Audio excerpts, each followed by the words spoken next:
عليكم. أهلا بجمهور نادي الزمالك. حقيقة لقيت نفسي مجبر اللي نعمل فيديو، نكون مش متعود، أول مرة نعمل فيديو نتكلم فيه.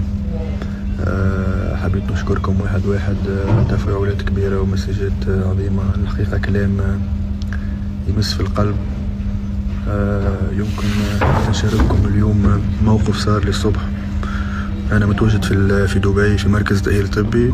أنا جاي الصبح للمركز ولقيت واحد زملكاوي، يعني لا لي شيء، سايب شغله وسايب حياته، مستنيني باش يعبر على شكره ليا وامتنانه. الحقيقة موقف مسني برشا، حبيت نقوله لكم وحبيت نشكركم على تفاعلاتكم دايما في القلب. والله ممكن كلمة مقلتهاش في البيان اللي هبطته. أحلى حاجة خرجت بها من الزمالك اللي هي بعد واحد ما يخلص كورة يجي يتفرج على ماتشات، يحكي لولاده على الفترة اللي عشت معاكم، يجي لمصر يلقى كل الترحاب وكل الذكريات الحلوة. هذه بصراحة ما تشريش بالفلوس. أنا ممتن برشا وأشوفكم على خير.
عليكم. أهلا بجمهور نادي الزمالك. حقيقة لقيت نفسي مجبر اللي نعمل فيديو، نكون مش متعود، أول مرة نعمل فيديو نتكلم فيه. حبيت نشكركم واحد واحد، تفاعلات كبيرة ومسجات عظيمة. الحقيقة كلام يمس في القلب. يمكن نشارككم اليوم موقف صار لي الصبح.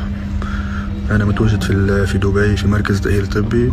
أنا جاي الصبح للمركز ولقيت واحد زملكاوي، يعني ليلي شيء سايب شغله وسايب حياته مستنيني باش يعبر على شكره ليا وامتنانه. الحقيقة موقف مسني برشا، حبيت نقوله لكم وحبيت نشكركم على تفاعلاتكم دايما في القلب.